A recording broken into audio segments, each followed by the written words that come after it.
Hey everybody, guess what time it is? Yeah, you guessed right, it's movie time. This is the trailer segment of today's episode, and there were two trailers this week that caught my attention. First off, the biggest and the best trailer so far of this year, I know it's been a short year so far, it was the Avengers Age of Ultron trailer. And I want to dive a little bit into this. I don't have all little tidbits for this, but I want to talk about some things that I noticed in this trailer that really just were awesome. First off, you got James Spader as Ultron. His voice, so ominous, so powerful. In all the trailers so far, he's been doing these monologues, and it's just catching my attention and grabbing me and pulling me in, and it makes me want to know this character more. And when you can do that for a villain, that's awesome. You're doing a great job. And every villain in all these movies, these superhero movies, or just movies in general, need to have this type of presence. They need to have this draw to them. Otherwise, you have that one-faceted, that one-dimensional villain, that antagonist that's just one-dimensional. So I like what they're doing so far with him. Hopefully this turns out to be how it is in the film.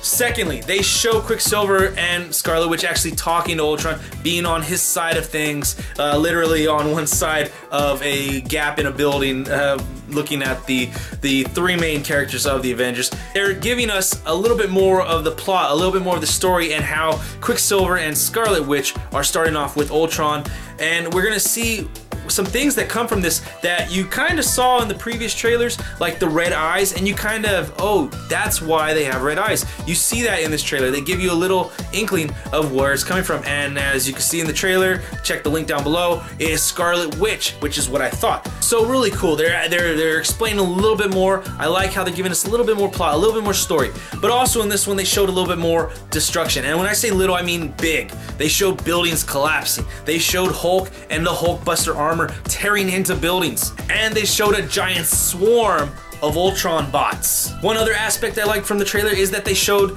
some of a different side that they haven't shown in the trailers. They showed a little bit more of the levity, of the light-hearted side of the films, a little bit of the comedy or the little quips that some of the characters have, and I like that. They're just putting enough in there to remind you, saying like, hey, don't forget, you know, we have this to us as well. We're not going to just hit you with just this serious dialogue or plot the entire way. There will be some, you know, lighthearted moments as well. And last but not least, the part of this trailer that got my attention, I guess the best, was the little it wasn't 2 seconds, maybe 1 second of the trailer where all the Avengers are just flying through air like that, and it's just perfectly. I heard someone explain it earlier this week, and I have to agree entirely that it's like it's straight out of a comic book. It's straight out of a comic book where they're just all flying through the air about to attack somebody over here off screen, and I can't wait to see that in the theater on the big screen.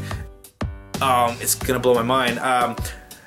I hate the fact that I just said it's gonna blow my mind. I'm really excited for this, but I do want to have a level head going into this because I do not want my expectations to not be met. I do know that it's gonna be hard to surpass the first Avengers, but we will see where we go. This third trailer did a great job of upping the ante from the true.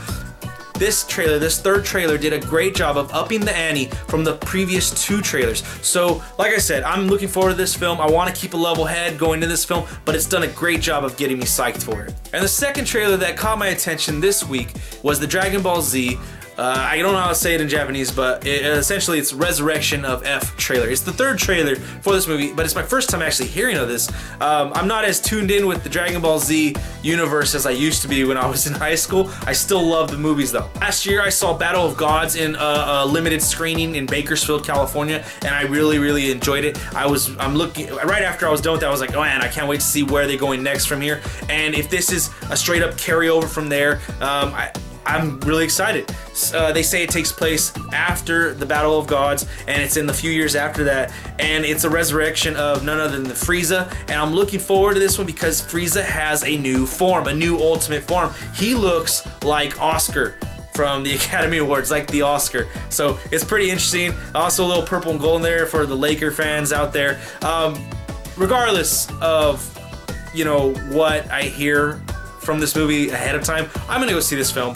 I have a great nostalgia with Dragon Ball Z, and I want to give this a chance, and hopefully it's as good as Battle of Gods. I'm just really looking forward to this one as well. Two great trailers this week that really caught my attention. You guys should check them out. Check the links down below. So that's it for this week's Movie Time trailer segment, you guys. Remember to click the like, share, subscribe buttons down below. Leave your comments, questions, suggestions in the comment section. Let's have a great conversation this week. We'll see you next time. Peace.